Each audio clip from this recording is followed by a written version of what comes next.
Good morning, student.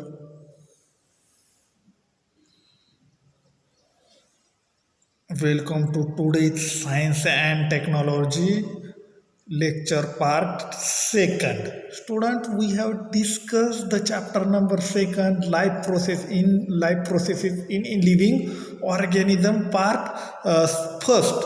Among student, then we have discussed the process of glycolysis and then two types of respiration, cellular respiration and body level respiration, cellular respiration process of glycolysis in this glycolysis.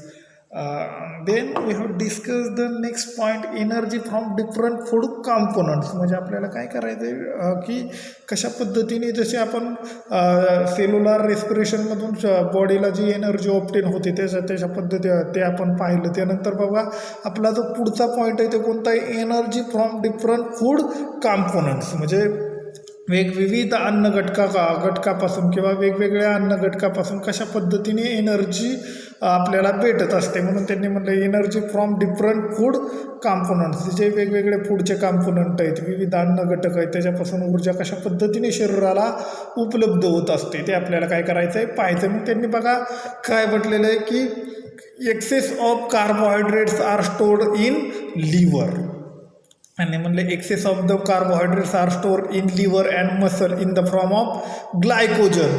म्हणजे त्यांनी म्हणले excess of carbohydrates are stored in liver in muscle in the form of glycogen. म्हणजे जे जास्तीच्या प्रमाणात जे carbohydrate आपण गरजेपेक्षा जास्त जे अन्न खातो किंवा कार्बोहायड्रेट शरीरामध्ये होत असतं, तर ते जास्त झालेलं ते कार्बोहायड्रेट आहे ते कुठं स्टोअर केलं जातं, store in liver and muscles in the form of glycogen. म्हणजे लिव्हर तुमचं जे यकृत आणि मसल स्नायूमध्ये ग्लायकोजनच्या यकृत आणि स्नायूमध्ये ग्लायकोजनच्या स्वरूपात, कोणाच्या स्वरूपात, ग्लायकोजनच्या स्वरूपात काय केलं जात असतं, साठवलं जात असतं. मग excess of carbohydrate are stored in liver and muscle in the form of glycogen. म्हणजे जास्त प्रमाणात शरीराला आवश्यकतेपेक्षा जास्त प्रमाणात झालेलं जे कार्बोहायड्रेट्स आहे ते कुठं स्टोअर केलं जातं, लिव्हर आणि मसलमध्ये साठवून ठेवलं जातं. स्टोअर करणे म्हणजे आपण काय म्हणतो त्याला, साठवून ठेवणे. मग कुठं ठेवलं जातं, लिव्हर आणि मसलमध्ये. कशाच्या फॉर्ममध्ये, द फॉर्म ऑफ ग्लायकोजन. कशाच्या स्वरूपात साठवून ठेवलं जातं, तर ग्लायकोजनच्यासाठी.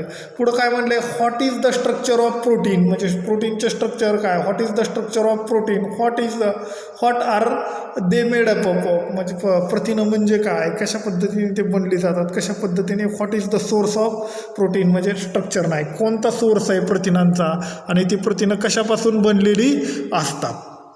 तर बघा पुढे म्हटलं, proteins are the macromolecules from the bonding together many amino acids. म्हणजे त्यांनी सांगितलं proteins are the macromolecules. Protein हा काय आहे, एक मॅक्रोमॉलिक्युल्स आहे. मॅक्रोमॉलिक्युल्स म्हणजे काय म्हणतो, महारेणू आपण म्हणतो. प्रोटीन्स म्हणजे काय म्हणतो आपण, त्याला प्रथिनं म्हणतो. म्हणून त्यांनी म्हणले proteins are the macromolecules formed by bonding together many amino acids. म्हणजे अनेक ॲमिनो ॲसिड्स एकत्र येऊन त्यांचे अनेक ॲमिनो ॲसिड एकत्र येऊन त्याच्यापासून काय फॉर्म झालेला असतो, एक मॅक्रोमॉलिक्युल्स. म्हणजे अनेक ॲमिनो ॲसिडचे रेणू एकत्र आलेले असतात आणि त्यांचे एक बॉन्डिंग तयार झालेलं असतं. आणि त्या बॉन्डिंगमधून जो मॅक्रोमॉलिक्युल्स फॉर्म होतो, तो मायक्रोमॉलिक्युल्स म्हणजे कोणता आहे, प्रोटीन्स आहे. तो जो फॉर्म होणारा मायक्रोमॉलिक्युल्स आहे, तो फॉर्म होणारा मायक्रोमॉलिक्युल्स म्हणजे कोणता आहे, प्रोटीन्स आहे. म्हणून त्यांनी म्हणले proteins are the micromolecules formed by bonding together many amino acids. Proteins of animal origin is called as first class proteins. म्हणजे त्यांनी म्हटलेलं आहे की बाबा प्रोटीन म्हणजे काय, तुमच्या लक्षात आलं असेल, प्रोटीन म्हणजे काय की जे ॲमिनो ॲसिड आहे ते ॲमिनो ॲसिड एकमेकांना बॉन्ड होतात आणि ते ॲमिनो ॲसिड एकमेकांना बॉन्ड होऊन त्याच्यापासून एक मॅक्रोमॉलिक्युल्स फॉर्म होतो आणि तो मॅक्रोमॉलिक्युल्स म्हणजे आपण प्रोटीन म्हणतो. म्हणजे अनेक ॲमिनो आम्ल एकत्र येऊन एक मोठा रेणू तयार होतो. त्या महारेणूलाच आपण काय म्हणतो, प्रोटीन्स असं म्हणतो, प्रथिनं असं म्हणतो. मग प्रोटीन्स ऑफ ॲनिमल म्हणजे ॲनिमल ओरिजिन प्रोटीन्स असतात त्यांना त्यांनी म्हणले फर्स्ट क्लास प्रोटीन. मग त्यांनी म्हणले proteins of animal origin are called as first class proteins. म्हणजे जे प्राणीज पदार्थापासून बनलेली प्रथिनं असतात त्यांना काय म्हणलं आहे, फर्स्ट क्लास प्रोटीन. म्हणजेच त्यांना म्हणलं आहे प्रोटीन्स ऑफ ॲनिमल ओरिजिन. म्हणजे प्राणीज पदार्थापासून बनलेली जी प्रथिनं आहेत त्यांना काय म्हणलं आहे, फर्स्ट क्लास प्रोटीन म्हणलं आहे. वी गेट म्हणजे आपल्याला किती एनर्जी मिळते प्रोटीनपासून, तर त्यांनी म्हणले we get 4 kilo calories of energy per gram of proteins. म्हणजे 4 किलो कॅलरीज एनर्जी आपल्याला पर ग्रॅम प्रोटीन्सपासून मिळते. किती, 4 किलो कॅलरी एवढी एनर्जी आपल्याला पर किलोग्रॅम प्रोटीन्सपासून मिळते.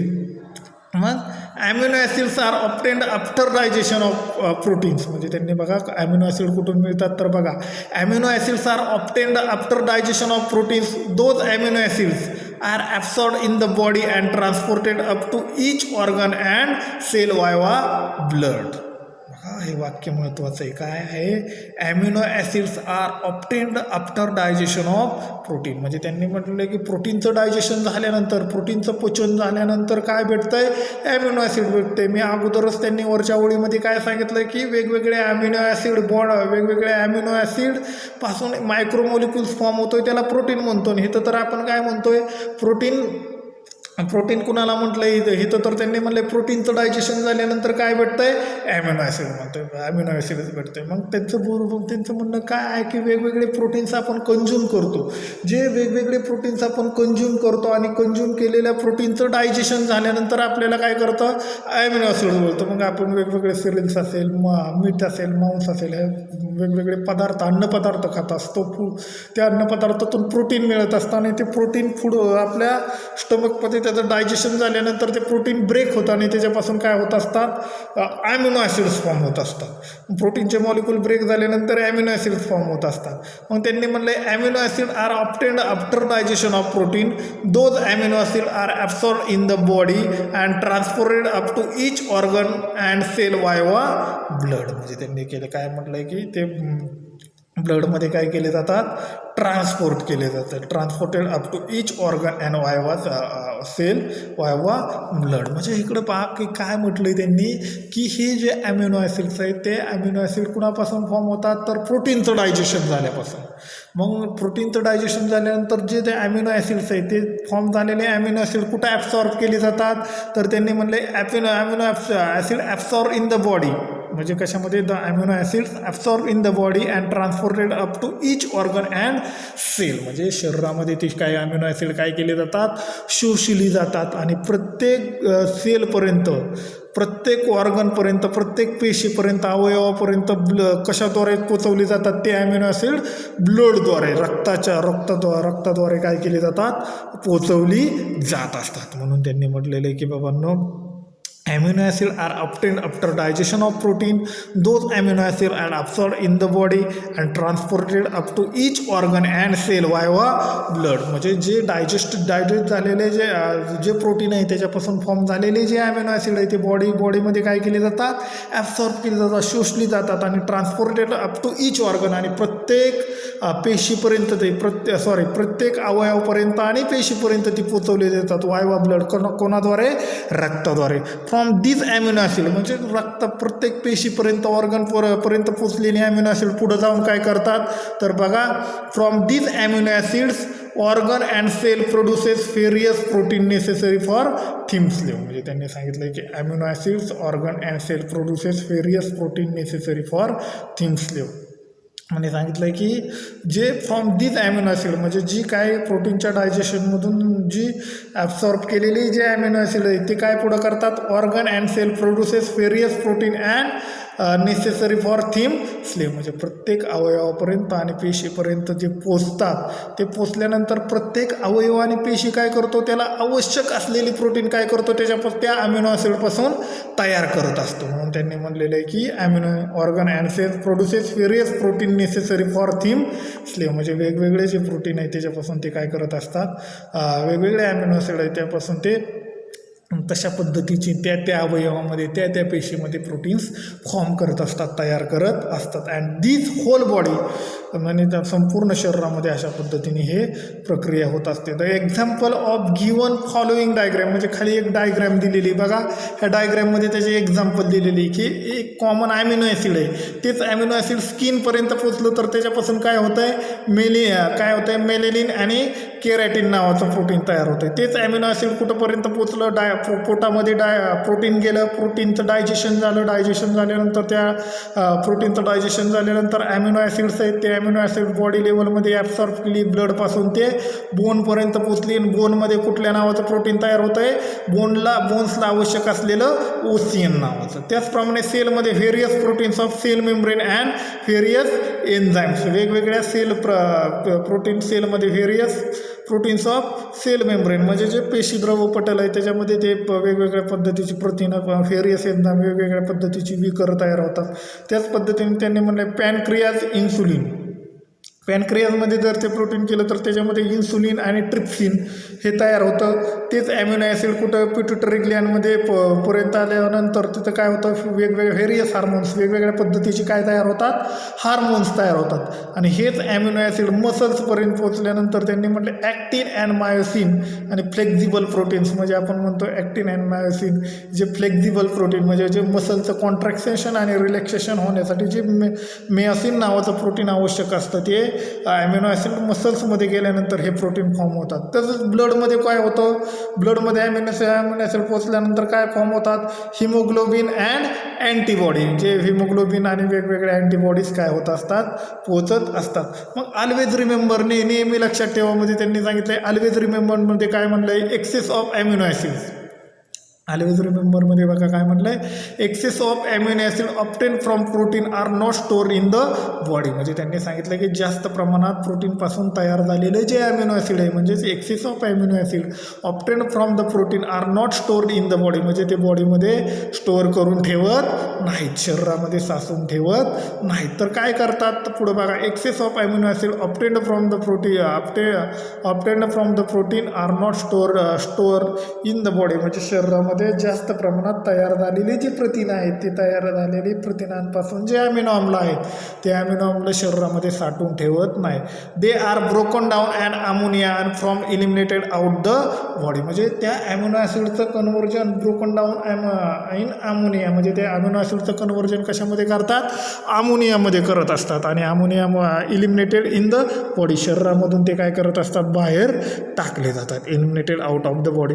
If necessary excess of protein are converted into the useful substance like glucose through the process of glycogenesis, म्हणजे त्यांनी म्हटलं if necessary of excess of protein are converted into other useful substance like glucose through the process of glycogenesis, म्हणजे त्यांनी सांगितलं की जे जास्त झालेलं जर प्रथिन असेल तर काही वेळेस जास्त झालेलं जे प्रथिन आहे ते शरीराला आवश्यक असल्यास ते ग्लुकोजच्या स्वरूपात ते काय केलं जातात, स्टोअर केले जातात. त्यांनी proteins are converted into other useful substance, म्हणजे वेगवेगळ्या उपयोगी पदार्थामध्ये जे शरीराला आवश्यक असलेल्या उपयोगी पदार्थामध्ये त्यांचं रूपांतर केलं जातं.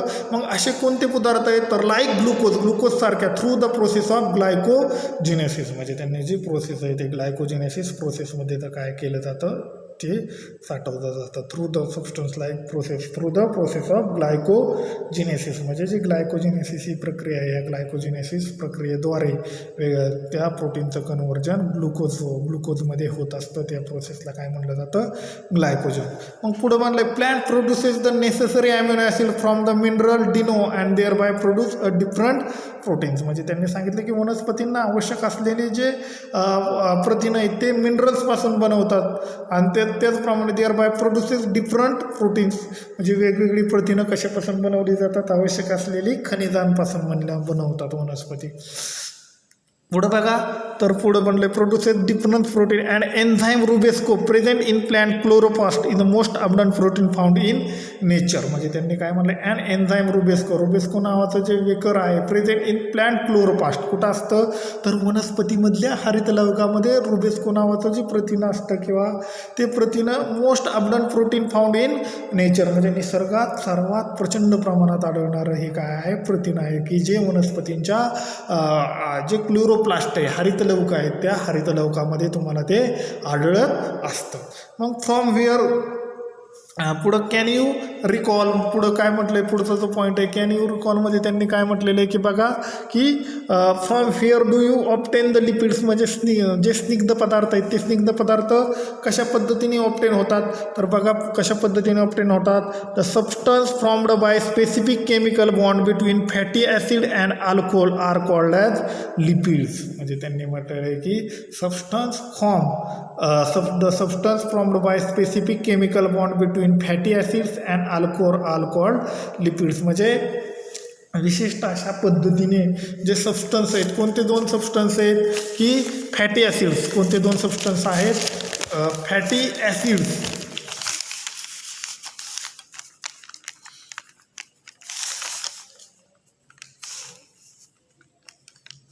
ॲसिड्स आणि अल्कोहोल, कोणते दोन substance, fatty acids and alcohol. बघा त्यांनी म्हणले the substance formed by specific chemical bond between fatty acid and alcohol. Fatty acids आणि अल्कोहोलमध्ये एक विशिष्ट अशा पद्धतीचा काय असतो, केमिकल बॉन्ड असतो आणि त्याच्यामधून जो सबस्टन्स फॉर्म होत असतो त्या सबस्टन्सला आपण काय म्हणतो, लिपिड्स असं म्हणतो. काय म्हणतो, लिपिड्स असं म्हणतो. मग त्यांनी म्हणले the substance formed by specific chemical bond between fatty acids and alcohol are called as lipid.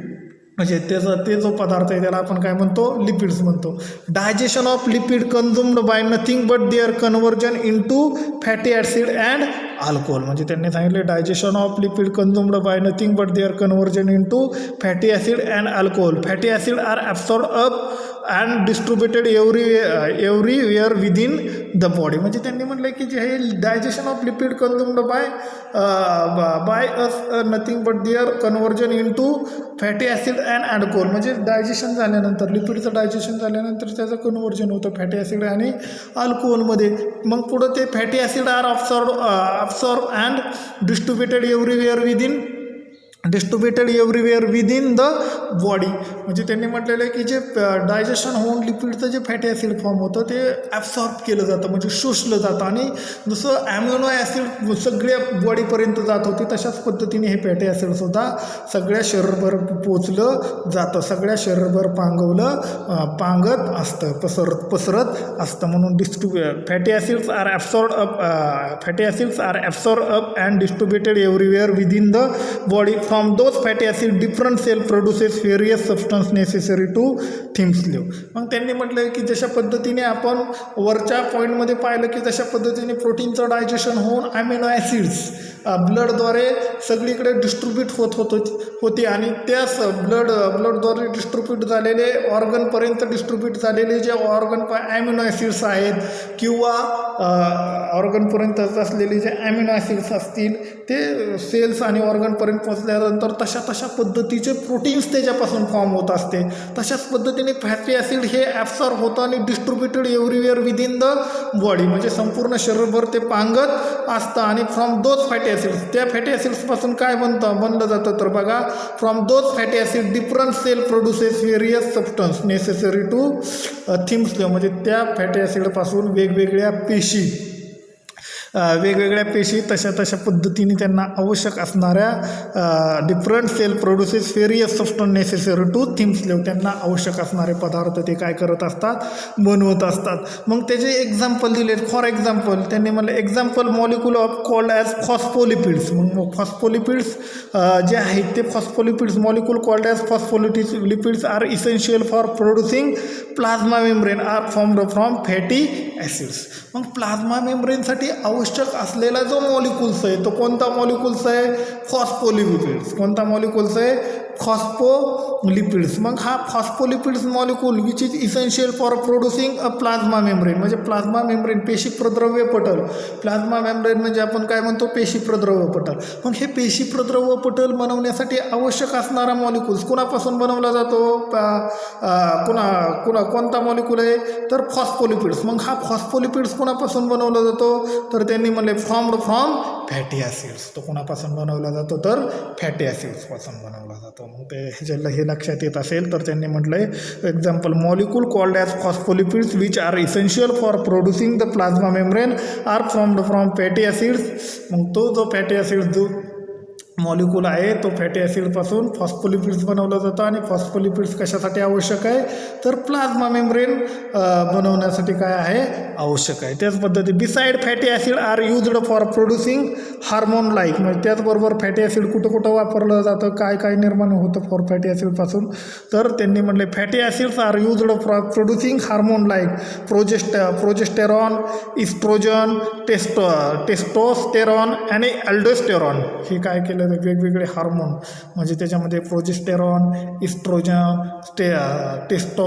Testosterone आणि अल्डोस्टेरॉन हे काय होतात हार्मोन तयार होतात. अँड कन्व्हर्टिंग पुढं काय म्हणलं and covering around the axon of nerve cell, म्हणजे नर्व सेल भोवती जे कव्हरिंग असतं कोणाचं ॲक्झॉन जे आहे तर अक्षतंतू आहे त्याच्याभोवती जे कव्हरिंग आहे त्या कव्हरिंगसुद्धा कशापासून बनवलं जातं तर जे फॅटी ॲसिड्स आहेत त्या फॅटी ॲसिडपासून बनवलं जातं. And the covering around the axon of nerves we get 9 kilo calories of energy per gram of lipids.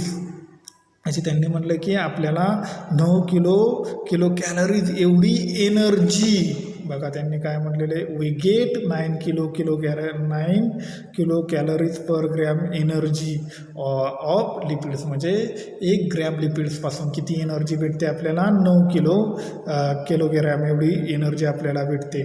पुढं बघा excess of lipid are stored in adipose connective tissue in the body. मग त्यांनी म्हटलं जे access of fatty acids आपण पाहिलं ते access of protein काय करत होतं ते बॉडीमध्ये अमोनियामध्ये ब्रोकन करत होते आणि ते इलिमिनेट करत होते, परंतु जे काही आवश्यक असलेलं जे प्रोटीन आहे त्याचं कन्व्हर्जन ग्लुकोजच्या स्वरूपात करून ग्लायकोलायसिस प्रोसेसद्वारे ते स्टोअर करत होते बॉडीमध्ये. तसंच हिथंसुद्धा जे एक्सेस झालेलं जे फॅटी असेल लिपिड्स आहे ते कुठं स्टोअर केलं जातं तर त्यांनी म्हणलं excess of lipids are stored in adipose connective tissue. ज्या ॲडिपोज बॉडीमधल्या ज्या ॲडिपोज कनेक्टिव्ह टिश्यू आहेत त्या ॲडिपोज कनेक्टिव्ह टिश्यूमध्ये इन द बॉडी, म्हणजे शरीरामधल्या ज्या ॲडिपोज कनेक्टिव्ह टिश्यू आहेत त्या शरीरामधल्या adipose connective tissue in the body त्याच्यामध्ये ते काय केलं जात असतात स्टोअर्ड केलं जात असतात. ॲडिपोज कनेक्टिव्ह टिश्यू म्हणजे आपण त्याला म्हणतो चरबीयुक्त उती, म्हणजे त्या चरबीयुक्त उतीमध्ये हे एक्सेस अशा पद्धतीचं प्रोटीन काय केलं जातं बाबांनो एक्सेस अशा पद्धतीचं फॅटी ॲसिड काय केलं जातं स्टोअर केलं जातं.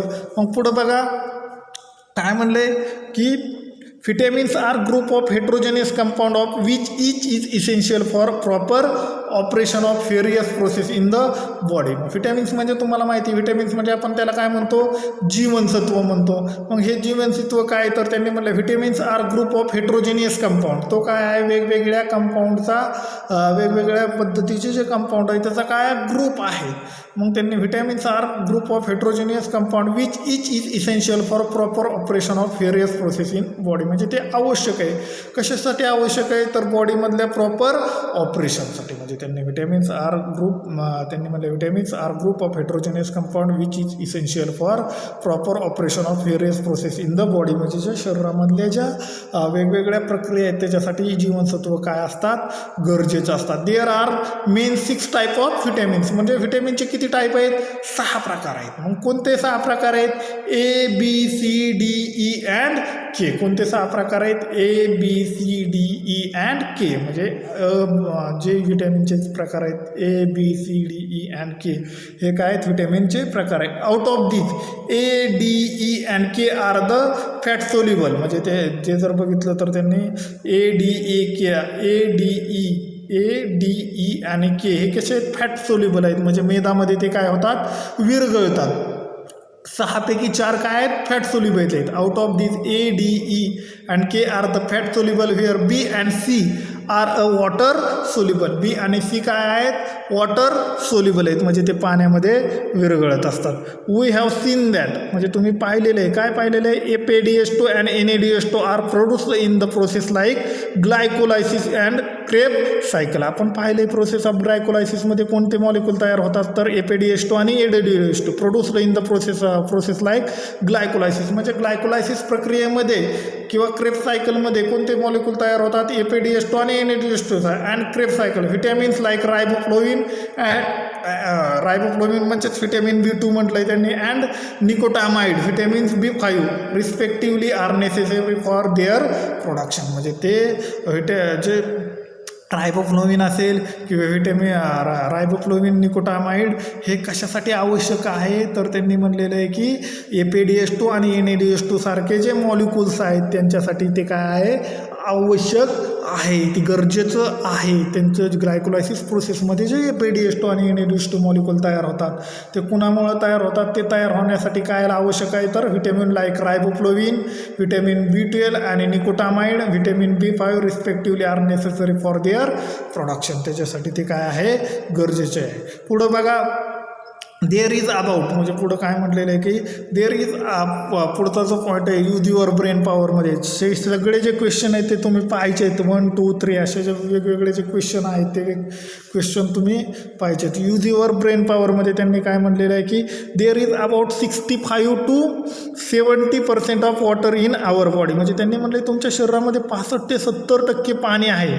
Each cell contain 70% water weight by weight. म्हणजे तुमच्या शरीरामध्ये जर 65 ते 70% पाणी असेल तर प्रत्येक सेलमध्ये 70% काय आहे, वेट बाय वेट म्हणजे त्याच्या वजनाच्या 70% एवढ्या पण प्रमाणात काय आहे प्रत्येक सेलमध्ये पाणी आहे. मग there is about 65 to 70% water in our body. Each cell contain 70% each cell contain 70% of water weight by weight.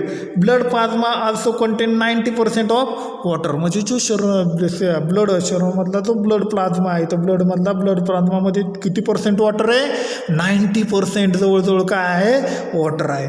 Functioning of cell and thereby whole body disturb even there little loss of water from the body. Hence water is essential nutrient. त्यांनी म्हटलेलं आहे की काय, functioning of sale, त्यांनी काय म्हटलेलं आहे की functioning of cell and their whole body disturb even if there is little loss of water from the body. म्हणजे त्यांनी म्हटलं की थोड्याफार प्रमाणात शरीरामधलं जर पाण्याचा लॉस झाला किंवा कमतरता झाली तर संपूर्ण पेशीचं शरीराचं फंक्शन हे डिस्टर्ब होतं. काय होत असतं, डिस्टर्ब होतं म्हणजे विस्कळीत प्रमाणात होत असतं. हेन्स म्हणून त्यांनी म्हटलं hence water is essential nutrient. म्हणजे पाणी काय आहे, आवश्यक अशा पद्धतीचं काय आहे, पोषक द्रव आहे. Along with all above mentioned nutrients. म्हणजे त्यांनी म्हटले along with all above mention म्हणजे वरती जे न्यूट्रिएंट पाहिले म्हणजे त्याच्यामध्ये व्हिटॅमिन्स असतील, प्रोटीन्स असतील, फॅटी ॲसिड्स असतील किंवा लिपिड्स असतील, हे सगळे जे न्यूट्रिएंट्स पाहिले त्याच्याबरोबर त्यांनी म्हटले along with above mentioned nutrients fibre are also essential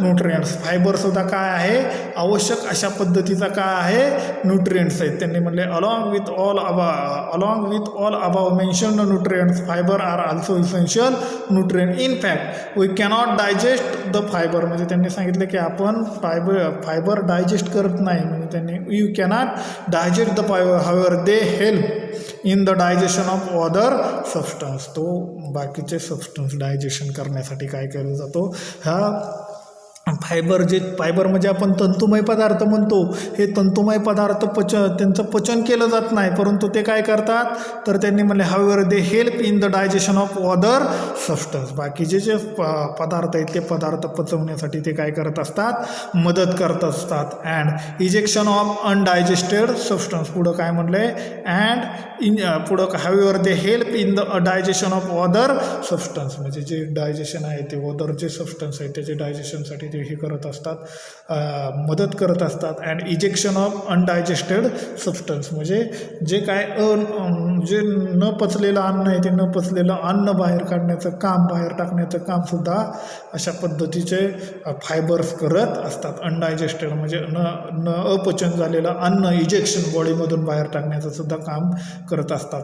we obtain the fibre from leafy vegetables. मग फायबर कशापासून ऑप्टेन होतं, तर त्यांनी म्हटलं we obtain fibre from leafy vegetable from fruit and cereals. म्हणजे पालेभाज्या असतील, फळं असतील, तृणधान्य, कडधान्य यांच्यापासून तुम्हाला फायबर्स भेटत असतात.